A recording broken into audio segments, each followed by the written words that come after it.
প্রাণবন্ত আলোচনার মাধ্যমে আপনারা সিদ্ধান্ত নেবেন, সেই সুযোগ আপনাদের রয়েছে। এটি মহান হাউস অফ দি পিপল, আপনারাই ডিসাইড করবেন রুলস অফ প্রসিডিওর অনুসারে আমরা যাতে পরিচালিত হতে পারি। তো আমি বলেন। প্রতিকার চেয়েছিলাম। এ বিষয়টা কোনো দলের সাথে সম্পর্কিত না। যে বিষয়টা নির্বাচনের আগে সরকারি দল বিরোধী দল সবাই একমত হয়েছিলাম, এর সপক্ষে কথাও বলেছি, ক্যাম্পেইন করেছি। আমরা প্রতিকার যে পেলাম না, এতে আমরা না, এতে দেশবাসীর তাদের রায়ের প্রতিফলন হলো না, মূল্যায়ন হলো না। আমরা বিরোধী দলে বসে এই অবমূল্যায়ন আমরা মেনে নিতে পারি না। এই জন্য তার প্রতিবাদে আমরা ওয়াক আউট করছি। মাননীয় বিরোধী দল নেতা, আপনি আমার বক্তব্য তো সম্পূর্ণ করতে দিলেন না। আমি আপনার পুরো বক্তব্য শুনেছি। আপনার ওয়াকআউট করা আপনাদের অধিকার, কিন্তু আমি বলতে চাই যে আজকে একটু পরে আরেকটি মুলতবি প্রস্তাব বিবেচিত হবে। সেখানে আমার মনে হয় যে আপনি আপনাদের প্রশ্নের উত্তর পেয়ে যাবেন এবং সেখানে মন খুলে আপনারা আরও কথা বলতে পারবেন। সুতরাং আমার অনুরোধ হলো আপনারা ওটা শোনেন, তারপরে যদি ওয়াকআউট করতে পারেন প্লিজ ফিল ফ্রি। তবে প্রস্তাবটির ভাগ্য কী নির্ধারণ হয় সেটি আপনি দেখার জন্য একটু অপেক্ষা করে দেখতে পারেন। বিরোধী দলের নেতাকে মাইক দেন। হ্যাঁ, ওই নোটিশটাও আমাদের নজরে আগে কিছুটা এসেছে এবং আমরা মনে করি যে মূল নোটিশকে চাপা দেওয়ার জন্য ওই নোটিশটা সামনে আনা হয়েছে। এই জন্য দুইটার প্রতিবাদেই আমরা এই সংসদ থেকে আপাতত মাননীয় বিরোধী দলের নেতা, ধন্যবাদ মাননীয় নোটিশই তো উত্থাপন হয়নি, আপনি কি করে বুঝলেন কোনটা চাপা দেওয়ার জন্য এটা করা হচ্ছে? আমি অনুরোধ করছি একটু ধৈর্য ধরে অপেক্ষা করেন, নোটিশের বিষয়বস্তু শুনেন, তারপরে আপনারা feel free to walk out. আপনার অ্যাবসেন্সে এই হাউসে এই নোটিশটা পড়া হয়েছে, সংশ্লিষ্ট সদস্য এটা পড়েছেন, আমরা শুনেছি। এই জন্য আমরা বুঝে শুনেই বলছি যে এই দুই কারণেই আমরা এখন ওয়াক আউট করছি। আপনাকে ধন্যবাদ। নিশ্চয়ই সংসদীয় রীতি অনুযায়ী আপনারা ওয়াক আউট করতে পারেন, ফিল ফ্রি। ধন্যবাদ। ইয়েস, মাননীয় স্বরাষ্ট্রমন্ত্রী। মাননীয় স্পিকার, আপনাকে ধন্যবাদ। মাননীয় বিরোধী দলীয় নেতা ওয়াকআউট করতে চেয়েছেন, পার্লামেন্টারি কালচারে সেটা আছে, রাইট আছে, তারা ওয়াকআউট করতে পারেন। কিন্তু যে কথাগুলো রেকর্ডেড হয়ে গেল তার বিপরীতে আমাদের বক্তব্যটা 1-2 মিনিট রেকর্ডে থাকা ভালো। যে মুলতবি প্রস্তাবটা আপনার অনুপস্থিতিতে মাননীয় ডেপুটি স্পিকার প্রিজাইড করেছেন, উনি গ্রহণ করেছিলেন, তখনই আমি আপত্তি উত্থাপন করেছিলাম যেটা 68 বিধিতে হতে পারে, কিন্তু মুলতবি প্রস্তাব যে রুলস অফ প্রসিডিওর আছে তার মধ্যে আপনি রাইটলি আইডেন্টিফাইড করেছেন, সেটা আমি আগে উত্থাপন করেছি। যে বিষয়টি আইন প্রণয়নের মাধ্যমে নিষ্পত্তি হতে পারে সেরকম কোনো বিষয় মুলতবি প্রস্তাবে আলোচনা করার বিধান নাই। এটা আপনাদের উদারতা, হাউজের অভিভাবক হিসাবে জাতীয় গুরুত্বপূর্ণ ইস্যু হিসাবে উত্থাপিত হয়েছে, আপনি আলোচনার জন্য রেখেছেন এবং সেটা 2 ঘন্টা আলোচনার জন্য সময় নির্ধারিত হয়েছে, উভয় পক্ষে আলাপ আলোচনা হয়েছে। কিন্তু এটা যেহেতু বিধি বহির্ভূত এবং আলাপ আলোচনা হয়ে যাওয়ার পরে পার্লামেন্টের প্র্যাকটিস হচ্ছে ইট ইজ টকড আউট, আলোচিত হয়েছে, সুতরাং আলোচনার পরে নিষ্পত্তি কী হবে সেজন্য ভোটাভুটি দেওয়ার কোনো বিধান নাই। শুধুমাত্র মুলতবি প্রস্তাব উত্থাপিত হবে কি না, উত্থাপিত হবে অথবা হবে না, তার উপরে ভোটাভুটির বিধান আছে। কিন্তু আপনি যদি তখন ভোটাভুটি বিধান দিতেন তাহলে পরে এই আলোচনার প্রস্তাব উত্থাপিতই হতো না। অথবা আরেকটা আপনার অপশন আছে, স্পিকার হিসাবে আপনি কোন মুলতবি প্রস্তাব বিবেচনা করবেন অথবা বিবেচনা করবেন না, আপনি এটা রিড আউট করে, এটা প্রিভিলেজ হলো অপোজিশন মেম্বার কেউ যখন সরকারি কর্ম বাধাগ্রস্ত করতে চায়, ব্রিটিশ পার্লামেন্টের নজির অনুসারে তারা ট্রেজারি বেঞ্চের আলোচনা যাতে এগিয়ে না যায় সেজন্য মুলতবি প্রস্তাব তোলার পরে সেটা মুলতবি হলো কি হলো না সেটা স্পিকারের ইখতিয়ার অথবা ভোটাভুটির ইখতিয়ার। তখন মুলতবি প্রস্তাবটা আলোচনা না হলেও প্রিভিলেজটা হলো যে তাদের উত্থাপিত বিষয়টা আপনাকে পড়তে হয়, সেইটাই। আর আমরা কোনো মুলতবি প্রস্তাব এখানে রিড আউট করি নাই মাননীয় স্পিকার। উনি যেটা বলেছেন সেটা অসত্য বলেছেন। যেটা মুলতবি প্রস্তাব আমিও শুনেছি আজকে একজন বেসরকারি সদস্য উত্থাপন করতে পারেন, সেটা আপনাকে বিবেচনা করতে হবে, যেহেতু একই বিষয়ে আপনি বিরোধী দলের মাননীয় নেতার একই রকম মুলতবি প্রস্তাব আপনি গ্রহণ করেছেন। এটা প্রেসিডেন্ট হিসাবে as a matter of right বেসরকারি সদস্য সেটা ক্লেম করতে পারে। ধন্যবাদ মাননীয় স্পিকার। ধন্যবাদ মাননীয় মন্ত্রী। যখন প্রস্তাব উত্থাপিত হবে তখন দেখা যাবে। এখন আমি দিনের কার্যসূচি নিয়ে এগিয়ে যেতে চাই। মাননীয় সদস্যবৃন্দ, আজ কার্যপ্রণালী বিধির 71 বিধিতে জরুরি জনগুরুত্ব সম্পন্ন বিষয় নিয়ে 57টি মনোযোগ আকর্ষণের নোটিশ পাওয়া গিয়েছে। নোটিশদাতা মাননীয় সদস্যগণ হলেন জনাব মুজিবুর রহমান চৌধুরী, মৌলভীবাজার 4, জনাব কামরুল হাসান, ময়মনসিংহ 6, শেখ জাহাঙ্গীর হোসেন হেলাল, খুলনা 2, জনাব মোহাম্মদ মনিরুল হক চৌধুরী, কুমিল্লা 6, জনাব মোহাম্মদ আবু ওয়াহাব আকন্দ ওয়াহিদ, ময়মনসিংহ 4, জনাব মোহাম্মদ আব্দুল সালাম, ঠাকুরগাঁও 2, ইমরান আহমদ চৌধুরী, সিলেট 6, মোহাম্মদ আবু তালেব, ঝিনাইদহ 4, মোহাম্মদ মিজানুর রহমান, চাঁপাইনবাবগঞ্জ 2, এস.এম. জাহাঙ্গীর হোসেন, ঢাকা 18, জনাব খায়রুল কবির খোকন, নরসিংদী 1, জনাব মোহাম্মদ আশরাফ উদ্দিন, নরসিংদী 5, জনাব মোহাম্মদ সেলিম ভুইয়া, কুমিল্লা 2, রুমিন ফারহানা, ব্রাহ্মণবাড়িয়া 2, মোহাম্মদ আব্দুল আলিম, বাগেরহাট 4, কাজী রফিকুল ইসলাম, বগুড়া 1, জনাব মোহাম্মদ আবদুল্লাহ, মুন্সিগঞ্জ 1, জনাব মোহাম্মদ আব্দুল গফুর, কুষ্টিয়া 2, জনাব মোহাম্মদ মুশাররফ হোসেন, বগুড়া 4, জনাব সরওয়ার জামাল নিজাম, চট্টগ্রাম 13, জনাব মোহাম্মদুল্লাহ, ময়মনসিংহ 2, গাজী এনামুল হক, যশোর 5, জনাব আলমগীর মোহাম্মদ মাহফুজুল্লাহ ফরিদ, কক্সবাজার 2, জনাব মোহাম্মদ শামসুর রহমান শিমুল বিশ্বাস, পাবনা 5, জনাব জয়নুল আবদিন, বরিশাল 3, মুশফিকুর রহমান, ব্রাহ্মণবাড়িয়া 4, জনাব মাহবুবুর রহমান, রংপুর 3, সৈয়দ জয়নুল আবদিন, ঢাকা 4, জনাব মতিউর রহমান, ঝিনাইদহ 3, মোহাম্মদ আব্দুল খালেক, সাতক্ষীরা 2, মোহাম্মদ আলী আসগর, পাবনা 3, মোহাম্মদ আজিজুর রহমান, যশোর 1, মোহাম্মদ আবু তালেব মন্ডল, পাবনা 4, মোহাম্মদ নুরুল ইসলাম, চাঁপাইনবাবগঞ্জ 3, এম মাহমুদউদ্দিন, নোয়াখালী 1, মোহাম্মদ ফজলুল হুদা, নোয়াগাঁ 3, মোহাম্মদ আনোয়ারুল ইসলাম, কুড়িগ্রাম 1, শেখ মুজিবুর রহমান ইকবাল, কিশোরগঞ্জ 5, মোহাম্মদ আব্দুল মালিক, সিলেট 3, মোহাম্মদ ফাহিম চৌধুরী, শেরপুর 2,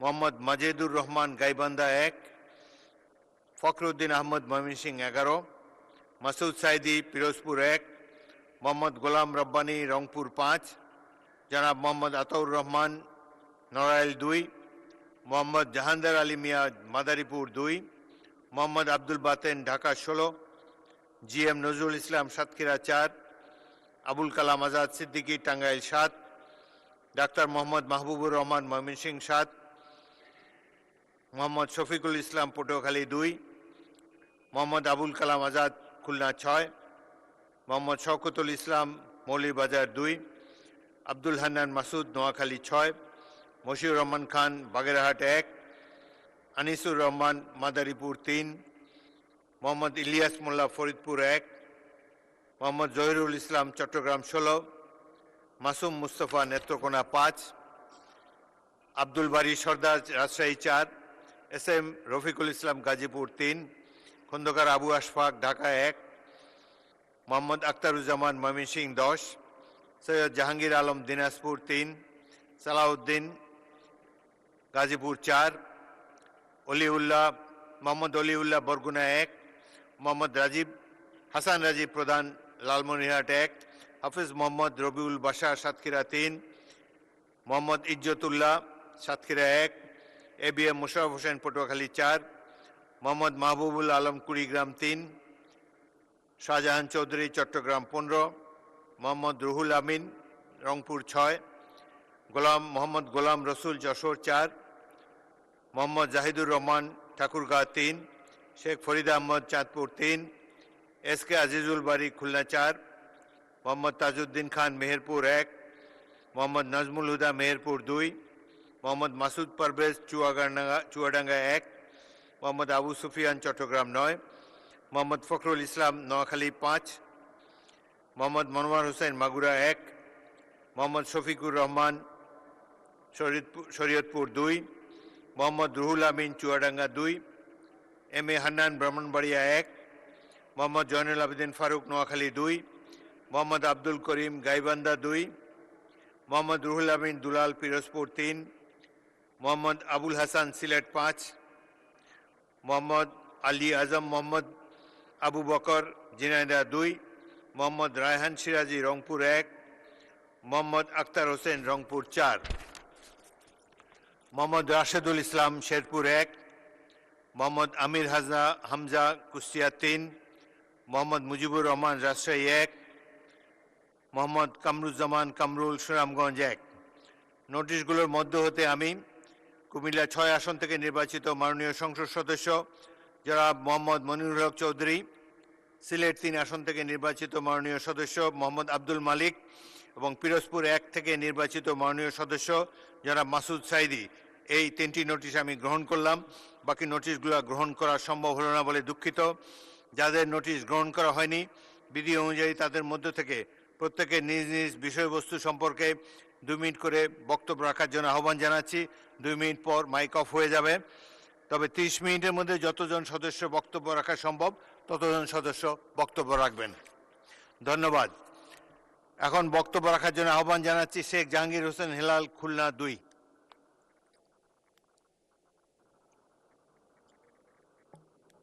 নাই বিরোধী দল জনাব মোহাম্মদ আব্দুল সালাম, ঠাকুরগাঁ 2।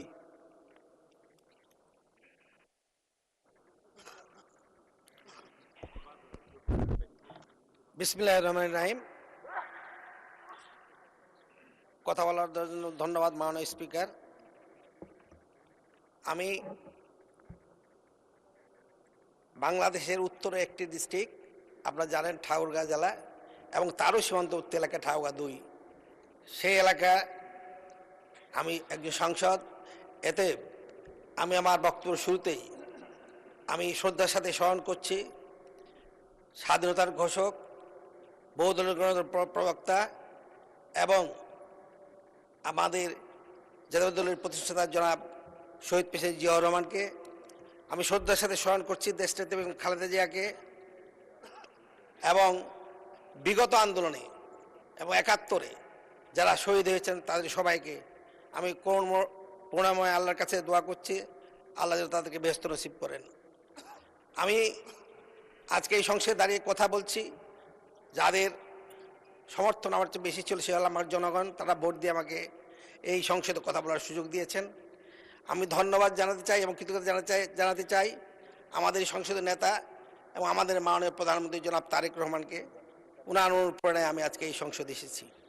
এবং আরও ধন্যবাদ জানাতে চাই আমার নেতা ঠাকুরগাঁয়ের কৃতি সন্তান এবং আমাদের মাননীয় মহাসচিব জনাব মির্জা ফখরুল ইসলাম আলমগীরকে, যার সহযোগিতায় এবং যার তাত্ত্বিক সার্বিক তত্ত্বাবধানে আমি নির্বাচিত হয়ে আজকে এই সংসদে কথা বলছি।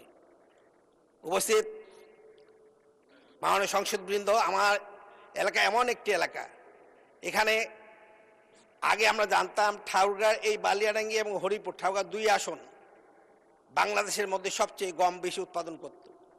সেটি এখন সম্ভব হচ্ছে না। এখন যেটি হচ্ছে ধন্যবাদ মাননীয় সদস্য। আপনি ধন্যবাদ দিতে গিয়ে অনেক সময় নষ্ট করেছেন। আগে সমস্যাটা বলবেন, তারপরে ধন্যবাদ দিবেন টাইম পেলে। ধন্যবাদ।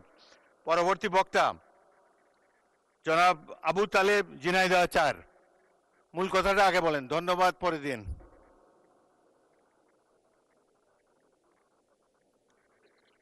বিরোধী দল না? জনাব মোহাম্মদ মিজানুর রহমান, চাঁপাইনবাবগঞ্জ 2।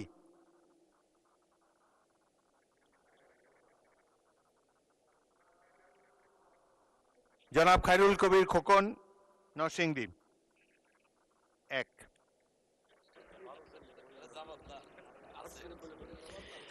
মাননীয় স্পিকার, আপনাকে অনেক ধন্যবাদ। আমার নির্বাচনী এলাকা নরসিংদী সদর 1-এর 4টি চরাঞ্চল দুর্গম এলাকা, সেখানে 2টি ইউনিয়ন সম্পূর্ণ যোগাযোগ বিচ্ছিন্ন, বলতে গেলে নৌপথ ছাড়া বিকল্প কোনো ব্যবস্থা নেই। মেঘনার অববাহিকায় অবস্থিত। সেখানে যাতায়াতের জন্যে আমি 2টি ব্রিজ দেওয়ার জন্যে আমি সড়ক যোগাযোগ ও সেতু মন্ত্রীর দৃষ্টি আকর্ষণ করছি।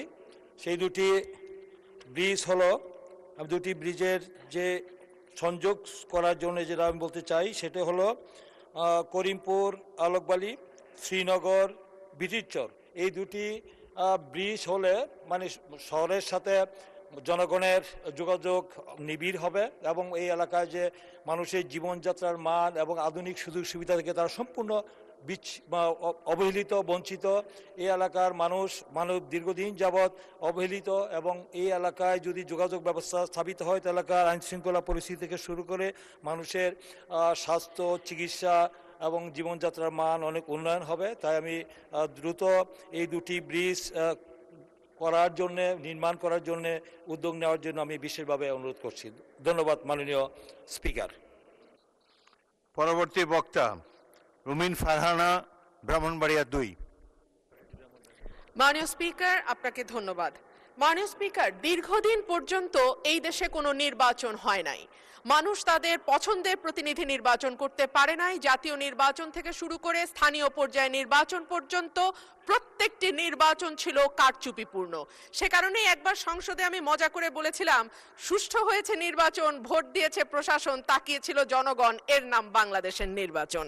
তো মাননীয় স্পিকার, সেই জায়গা থেকে ৩৬শে জুলাই আমাদের জীবনে আসলো, কয়েক লক্ষ মানুষ রাস্তায় নামলো, কয়েক হাজার মানুষ চিরতরে পঙ্গু হলো এবং প্রায় ১৫০০-এর উপর মানুষ তাদের জীবন দিল যাতে মানুষ তার ভোটের অধিকার আবারও ফিরে পায়। এবং আল্লাহর কাছে অশেষ শুকরিয়া মাননীয় স্পিকার, একটি অবাধ সুষ্ঠু নিরপেক্ষ নির্বাচনের মধ্যে দিয়ে ত্রয়োদশ জাতীয় সংসদ গঠিত হয়েছে এবং আমি এই সংসদে একজন স্বতন্ত্র প্রার্থী হিসেবে নির্বাচিত হয়েছি। মাননীয় স্পিকার, সংবিধানের 59 অনুচ্ছেদের দিকে আপনার দৃষ্টি আকর্ষণ করছি। সংবিধানের 59 অনুচ্ছেদ বলছে, নির্বাচিত ব্যক্তিদের সমন্বয়ে গঠিত প্রতিষ্ঠান সমূহের উপর প্রজাতন্ত্রের প্রত্যেক প্রশাসনিক একাংশের স্থানীয় শাসনের ভার থাকিবে। সোজা বাংলায় বলতে গেলে স্থানীয় সরকার পরিচালিত হবে নির্বাচিত প্রতিনিধিদের মাধ্যমে।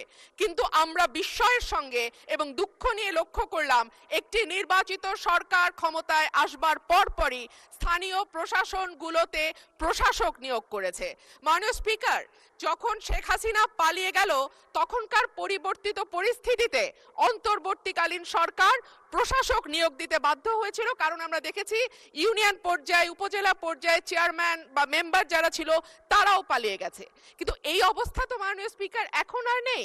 এখন তো একটা সুষ্ঠু নির্বাচন দেয়া যায়। সেই জায়গায় আমরা দেখলাম দলীয় নেতা কর্মীদের পুনর্বাসন প্রক্রিয়া শুরু হয়েছে। এই বিষয়ে আমি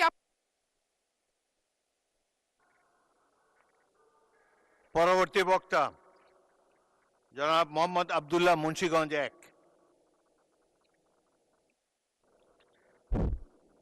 বিসমিল্লাহির রহমানির রহিম।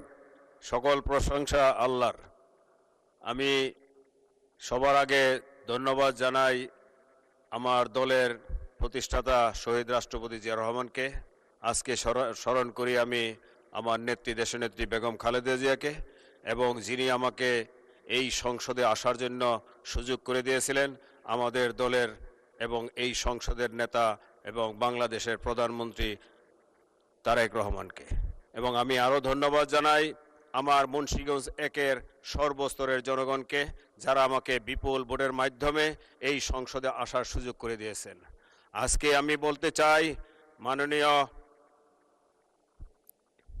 আপনার মাধ্যমে আমাদের মুন্সিগঞ্জ 1 তথা আপনি জানেন ঢাকার পরে এবং ফরিদপুরের মাঝখানে মাওয়াত থেকে আসলেই আপনি যেহেতু এইখান দিয়ে আসেন, আপনি জানেন এর পরের অংশটাই মুন্সিগঞ্জ 1। এখন মুন্সিগঞ্জ ডিস্ট্রিক্টে আমাদের একটি হসপিটাল হওয়ার সম্ভাবনা আছে।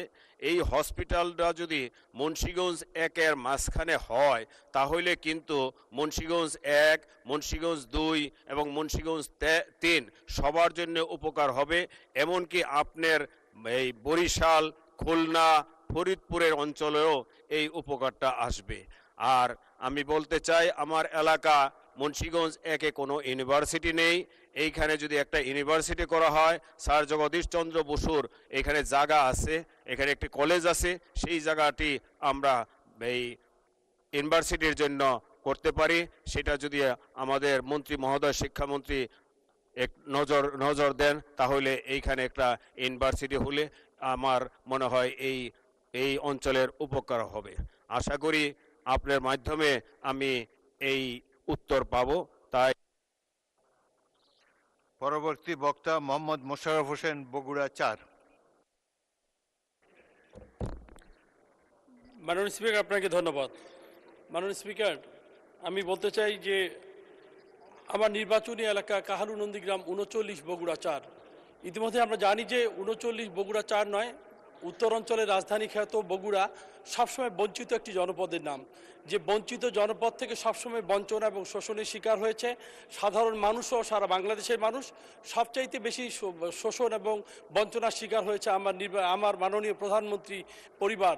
মাননীয় স্পিকার, আমি বলতে চাই আমার নির্বাচনী এলাকা 39 বগুড়া 4-এ 3টি হসপিটাল আছে মাননীয় স্পিকার, স্বাস্থ্য কমপ্লেক্স, যেটা আমাদের বিগত সময় সেটি দেখেছে আমাদের জিয়া পরিবারের আস্থাভাজন এবং বর্তমান মাননীয় প্রধানমন্ত্রী 2002 সালের 8ই মার্চ নন্দীগ্রাম স্বাস্থ্য কমপ্লেক্সটি তিনি উদ্বোধন করে ভিত্তিপ্রস্তর স্থাপন করেছিলেন এবং 2006 সালের 18ই অক্টোবরে হাসপাতালটিকে উদ্বোধন করেছিলেন। অদ্যবধি হাসপাতালে মাননীয় স্পিকার আলোর মুখ দেখেনি। হাসপাতালটি মুখ থুবড়ে পড়ে আছে, মানুষের স্বাস্থ্যসেবা বিঘ্নিত হচ্ছে। আমরা জানি যে বগুড়া এমনিতেই বঞ্চিত। বগুড়া যেমন শহীদ জিয়াউর রহমান মেডিকেল কলেজ হাসপাতাল, বিগত ফ্যাসিস্ট সরকারের আমলে সেখান থেকে সকল উন্নত যন্ত্রপাতি সব খুলে নিয়ে আসা হয়েছিল মাননীয় স্পিকার। মানুষ যেখানে চিকিৎসা পাবে সে চিকিৎসা পাওয়া তো দূরের কথা, সে হাসপাতালকে ময়নার ভাগাড় বানিয়ে দেওয়া হয়েছিল। হাসপাতালে ঢুকতে গেলে নাকে রুমাল দিয়ে ঢুকতে হয় মাননীয় স্পিকার। পাশাপাশি আমার নির্বাচনী এলাকায় কাহালু নন্দীগ্রামের 2টি হাসপাতাল আছে, যেখানে অ্যাম্বুলেন্সের সমস্যা, বেডের সমস্যা, সেখানে আমাদের ডাক্তার নার্সদের সমস্যা, সকল সমস্যা উত্তরণে আমি মাননীয় মন্ত্রীর কাছে জিজ্ঞাসা করব যে এই যে এমনিতে বঞ্চনার শিকার বগুড়া সবচাইতে বেশি, আমার নির্বাচনী এলাকার প্রায় 5 থেকে 6 লক্ষ মানুষ আমরা সেখানে স্বাস্থ্যসেবা পেয়ে থাকি। অদ্যবধি পর্যন্ত সেই হাসপাতালগুলোর ভালো কোনো ইনস্টলমেন্ট এবং আমাদের যে সমর্থন দরকার সেগুলো না থাকার কারণে আমরা বঞ্চিত হচ্ছি। আপনার মাধ্যমে সেটার পরবর্তী বক্তা জনাব মোহাম্মদুল্লাহ, ময়মনসিংহ 2।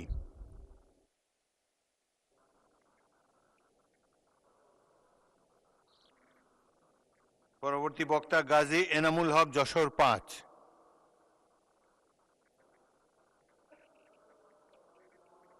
আলমগীর মোহাম্মদ মাহফুজুল্লাহ ফরিদ, কক্সবাজার 2।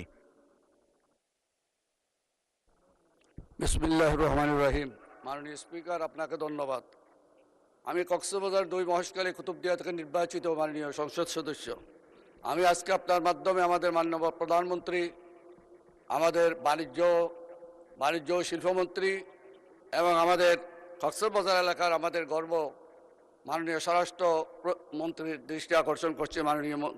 মাননীয় স্পিকার, আমার নির্বাচনী এলাকা লবণ উৎপাদিত এলাকা। মাননীয় স্পিকার, বাংলাদেশের 64 জেলার মধ্যে 63 জেলা, একটি জেলা আমার কক্সবাজার মহেশখালী কুতুবদিয়া 60 ভাগ 70 ভাগ আমরা লবণ উৎপাদন করি। আমার রক্ত ভানি করে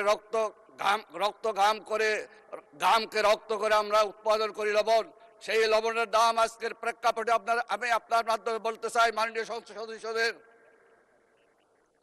আপনারা লবণ ক্রয় করে খাচ্ছেন পার কেজি 40 টাকা, আর আমরা মাঠ পর্যায়ে লবণ বিক্রি করতেছি মাত্র 60 টাকা কেজি, 200 টাকা 250 টাকা করে মন বিক্রি করে আমাদের লবণ উৎপাদনকারীরা আজকে পথে বসেছে, যেখানে উৎপাদন খরচ করছে আমাদের 400 টাকা।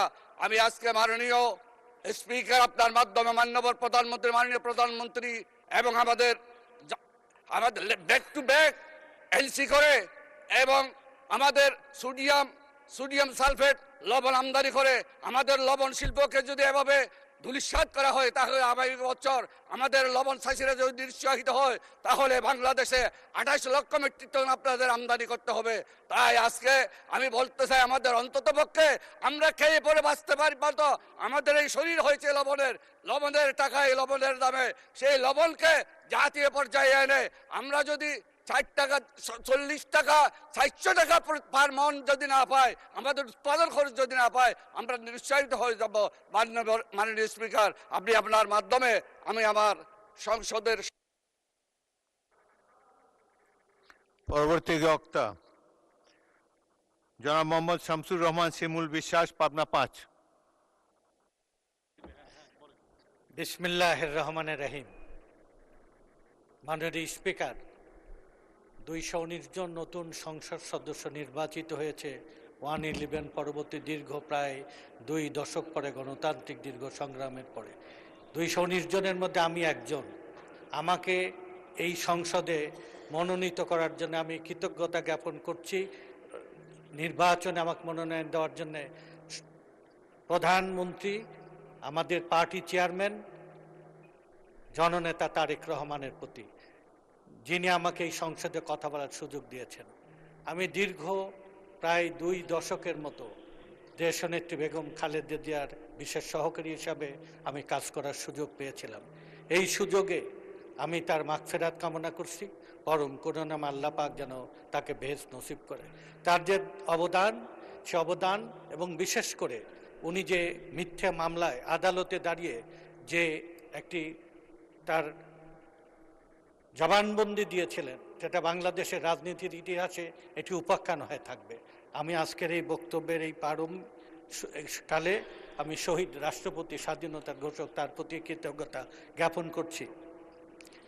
আমাদের আপনার প্রিয় সহধর্মিণী মৃত্যুবরণ করেছে, আল্লাহ তাকে বেহেশত নসিব করুক। আমি সংক্ষিপ্তভাবে এই 2 মিনিটের মধ্যে আমার কথা শেষ করে আমি নোটিশ দিয়েছিলাম মাননীয় স্পিকার। পাবনা মেডিকেল কলেজটা বন্ধ করেছিলেন এরশাদ, চালু করেছিলেন শহীদ রাষ্ট্রপতি জিয়া।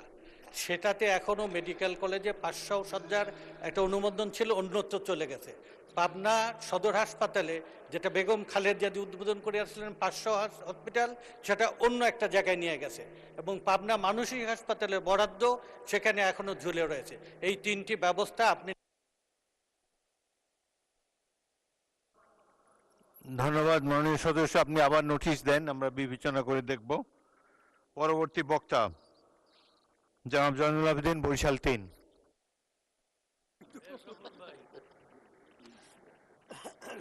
মাননীয় স্পিকার, আপনাকে ধন্যবাদ। আমি অত্যন্ত বেদনার সাথে জানাচ্ছি আপনাকে যে আমি একটা দ্বীপ অঞ্চলের বাসিন্দা। আমার এলাকা বাবুগঞ্জ, মুলাদি একটা দ্বীপ অঞ্চল, চতুর্দিকে নদী বেষ্টিত। এই নদী বেষ্টিত এলাকায় প্রতিনিয়ত ভাঙন হচ্ছে, এখনো ভাঙন হচ্ছে। ভাঙতে ভাঙতে মানুষ নিঃস্ব হয়ে গেছে। প্রতিদিন বাড়িঘর ভেঙে যাচ্ছে, নদী গর্ভে বিলীন হয়ে যাচ্ছে কৃষি জমি, এবং এমনকি মানুষের যে নিম্নতম থাকার জায়গা, সেই জায়গাটুকু ভেঙে তছনছ হয়ে যাচ্ছে। আমি নির্বাচনের পূর্বে আমি ওয়াদা দিয়েছিলাম যে এই ভাঙন রোধের জন্য বিশেষ ব্যবস্থা করা হবে।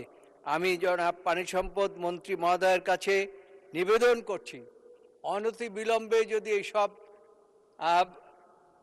দ্বীপ অঞ্চলের মানুষকে বাঁচানো না যায়, তাহলে পরে ওই অঞ্চলের মানুষের এতটুকু জায়গা থাকবে না তাদের বসবাস করার জন্য, এবং তাহলে পরে ভবিষ্যতে আমাদের ওই অঞ্চলটি নদীর গর্ভে পুরো অঞ্চলটি বিলীন হয়ে যাবে। সেই জন্য আমি অনুরোধ করছি, দয়া করে যত দ্রুত সম্ভব আপনি অন্তত কিছু জিওব্যাগ ফেলে হলেও আমাদেরকে রক্ষা করুন। আপনাকে ধন্যবাদ। ধন্যবাদ। পরবর্তী বক্তা এই সংসদের সবচেয়ে বয়োজ্যেষ্ঠ সদস্য জনাব মুশফিকুর রহমান, ব্রাহ্মণবাড়িয়া 4। বিসমিল্লাহির রহমানির রহিম। আজকে আমি যে মনোযোগ দৃষ্টি আকর্ষণ করছে রেলওয়ে মন্ত্রীর, যদিও উনি আমাকে যথেষ্ট সাহায্য করেছেন, তবু আমার বলতে হয় যে আমার এলাকা কসবা একটি জনবহুল উপজেলা। সেখানে একটি রেল স্টেশন আছে কসবা, প্রতিদিন প্রায় 2 লক্ষ টাকার উপার্জন হয়, কিন্তু জনগণ ট্রেনের সেই সুবিধা পাচ্ছে না বলেই তারা রেলওয়ে মন্ত্রীর কাছে আবেদন করছেন যে আরও 2টি স্টপেজ যদি দেন তাহলে এখানকার এলাকার বাসী উপকৃত হবে। সেই জন্য আমি এই মনোযোগ আকর্ষণ করছি। আশা করি রেলমন্ত্রী এই বিষয়ে বিশেষ দৃষ্টি দিবেন। আমি ইতিমধ্যে ওনার সাহায্য সহযোগিতা পেয়েছি। আশা করি আমার এলাকার জনগণ উপকৃত হবে। এবং আজকে এই অধিবেশনে আমি কথা বলতে পেরে আপনাকে ধন্যবাদ জানাচ্ছি। ধন্যবাদ আপনাকে। মোহাম্মদ মাহবুবুর রহমান বেলাল, রংপুর 3।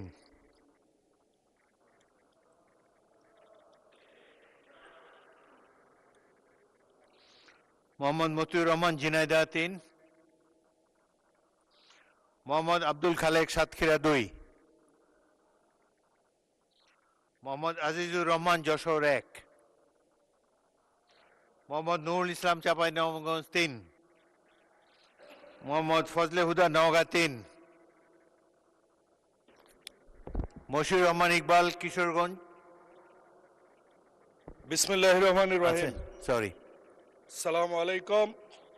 সংসদে আজকে আমার জীবনের প্রথম কথা, এবং এই সময় আমি স্মরণ করছি বাংলাদেশের স্বাধীনতার ঘোষক শহীদ প্রেসিডেন্ট জিয়াউর রহমান, আপসীর নেত্রী গণতন্ত্রের মা বেগম খালেদা জিয়া, সেই সাথে আমার নওগাঁ 3 আসন থেকে নির্বাচিত মরহুম আক্তার হামিদ সিদ্দিকী, যিনি এই মহান সংসদের একসময় ডেপুটি স্পিকারের দায়িত্ব পালন করেছেন। মাননীয় স্পিকার, নোটিশ কোনটাতে দিয়েছি কোনটাতে বলবো এ বিষয়ে আমি খুবই সন্দিহান, কারণ আমি 6টি নোটিশ দিয়েছি। আমার নেতা যখন নির্বাচনী প্রচারণায় আপনি পছন্দ মতো একটার থেকে বলেন। আমার নেতা, আমাদের দলের চেয়ারম্যান জনাব তারেক রহমান যখন নির্বাচনী প্রচারণায় নওগাঁ যান, আমি 4টি বিষয় চেয়েছিলাম, উনি 4টি মঞ্চে অনুমোদন দিয়ে এসেছেন। আজকে এই সংসদে আমি যেটি বলতে চাই সেটি হচ্ছে, আমার মতে সবচেয়ে বেশি জনগুরুত্বপূর্ণ এই মুহূর্তে বাংলাদেশে, সেটি হচ্ছে বাংলাদেশের আইন কানুনগুলো সেই ব্রিটিশ পিরিয়ড এবং পাকিস্তানি পিরিয়ডের প্রায় 369টির মতো এখনো আইন প্রচলিত। আমাদের আইনমন্ত্রীর কাছে, উনি একজন বিজ্ঞ মানুষ, ছাত্র জীবনে একই হলের আমরা ছিলাম, সম্মানিত আইনমন্ত্রীর কাছে আবেদন, আমরা আইনগুলো কবে আপডেট করতে পারবো এবং কতগুলো পারবো এই সেশনে, সেই সম্পর্কে আইন মন্ত্রণালয়ের কি পরিকল্পনা আছে, এটি আমি মনে করি বাংলাদেশের আইনের ক্ষেত্রে। পরবর্তী বক্তা শেখ মুজিবুর রহমান, কিশোরগঞ্জ 5। শেখ মুজিবুর রহমান ইকবাল, কিশোরগঞ্জ 5। ধন্যবাদ মাননীয় স্পিকার। আপনার মাধ্যমে আমি প্রধানমন্ত্রীর দৃষ্টি আকর্ষণ করছি। আমরা প্রশ্ন করি কিন্তু সিরিয়াল পাই না, 2 মিনিটে আমাদের ভাগ্য, পুরো বক্তব্য বলতে পারি না। আমি আমার এলাকার অনেক সমস্যা, জলাশয়, খাল, বিল, নদী নালার সমস্যা আছেন, হাসপাতালের সমস্যা আছে, স্কুলের সমস্যা আছে। আমি প্রধানমন্ত্রীর দৃষ্টি আকর্ষণ করছি, আমি আগামীতে আর নোটিশ দেব না। আমার নেতা, আমার প্রধানমন্ত্রী বরাবর আমি দরখাস্ত দিয়ে একবারে সমস্ত কাজ শেষ করতে চাই। ধন্যবাদ মাননীয় স্পিকার। ধন্যবাদ মাননীয় সদস্য। রবার্ট ব্রুসের কথা শুনেছেন, তিনি একের পর এক চেষ্টা করে গিয়েছেন, বছর পর বছর। আপনি চেষ্টা করতে থাকেন। আপনি যেখানে বসে আছেন, 40 বছর আগে আমি ওখানেই বসেছিলাম, ওখান থেকে এখানে আসতে 40 বছর লেগেছে। চেষ্টা করেন। জনাব মোহাম্মদ ফাহিম চৌধুরী, শেরপুর 2। ধন্যবাদ মাননীয় স্পিকার। বিসমিল্লাহির রহমানির রহিম।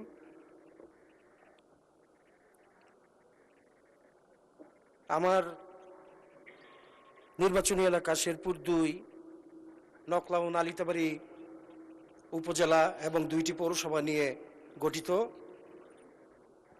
নালিতাবাড়ি উপজেলাটি সীমান্তবর্তী এলাকা এবং গারো পাহাড় থেকে ভোগাই নদী নামক একটি নদী নালিতাবাড়ি পৌরসভা হয়ে বিভিন্ন ইউনিয়নে অতিবাহিত করছে।